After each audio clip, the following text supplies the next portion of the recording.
உன் இருதயத்தை விசாலமாக்குவார், பயப்படாதே. சங்கீதம் 119:32. நீர் என் இருதயத்தை விசாலமாக்கும்போது நான் உமது கற்பனைகளின் வழியாக ஓடுவேன். நாம் எப்போதுமே நமக்கு இருக்கும் சொத்துக்கள் விசாலமாக இருக்க வேண்டும், வீடு வாசல் விசாலமாக இருக்க வேண்டும் என்று விரும்புவோம். ஆனால் எப்போதாவது நமது இருதயம் விசாலமாக இருக்க வேண்டும் என்று விரும்புகிறோமா? அது ஒரு குறுகிய வட்டத்திற்குள்ளேயே சுற்றி வர வேண்டும் என்று விரும்புகிறோம். அதனால்தான் நமது இருதயம் முற்றிலும் சுயநலம் உள்ளதாக மாறி போயிருக்கிறது.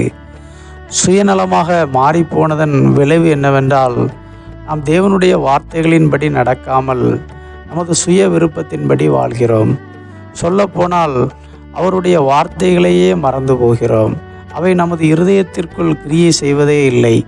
இருதயம் பொல்லாத காரியங்களினால் குறுகி போனதனால் வசனம் உள்ளே நுழைவதற்கு கூட இடமில்லாமல் போகிறது. நமது இருதயத்தை விசாலமாக்கும் வசனத்திற்கு நாம் இடம் கொடுக்க வேண்டும். நமது தேவனும் விசாலமான தேவன், இருதயத்தில் வாசம் பண்ணுகிற தேவன்.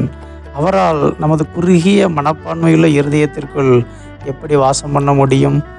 இருதயத்தை விசாலமாக்குவதற்கு ஒரே வழி, நமது இருதயத்தில் கர்த்தருடைய வார்த்தையையும் அவருடைய கற்பனைகளையும் அழியாதபடி பதித்து வைத்து கொள்வதுதான். நமது வேதமும் அதைத்தான் சொல்கிறது. என் மகனே, என் போதகத்தை மறவாதே, உன் இருதயம் என் கட்டளைகளை காக்க கடவது. அவைகள் உனக்கு நீடித்த நாட்களையும் தீர்க்காயுசையும் சமாதானத்தையும் பெருக பண்ணும். கிருபையும் சத்தியமும் உன்னை விட்டு விலகாதிருப்பதாக. நீ அவைகளை உன் கழுத்திலே பூண்டு அவைகளை உன் இருதயமாகிய பலகையில் எழுதிக்கொள்.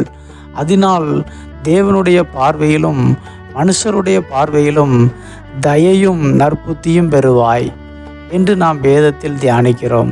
அநேகர் வேதம் வாசித்தாலும் அந்த வசனங்கள் இருதயத்தில் எழுதப்படாமல் கண் வழியாகவே வாசித்துவிட்டு கண் வழியாகவே சென்று விடுவதனால்தான் கிரியை செய்வதில்லை. இதனால்தான் வேதம் வாசித்தாலும் அடுத்தவன் வீட்டில் என்ன நடக்கிறது, அடுத்தவள் அடுப்பில் என்ன வேகிறது என்று குண்டு சட்டிக்குள் குதிரை ஓட்டிக்கொண்டே கோல் சொல்லிக்கொண்டே ரட்சிப்பை இழந்து கொண்டே இருக்கிறோம். இந்த நிலை மாற வேண்டும்.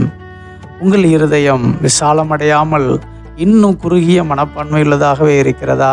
பயப்படாதிருங்கள். இருதயத்தை விசாலமாக்கும் கர்த்தருடைய வார்த்தைகளுக்கு இடம் கொடுங்கள். அவற்றை என்றும் மறந்து போகாதிருங்கள். நிச்சயமாகவே நிலை மாறும். உங்கள் இருதயம் எப்பொழுதும் தயையுள்ள இருதயமாகவே இருக்கும். ஆமென்.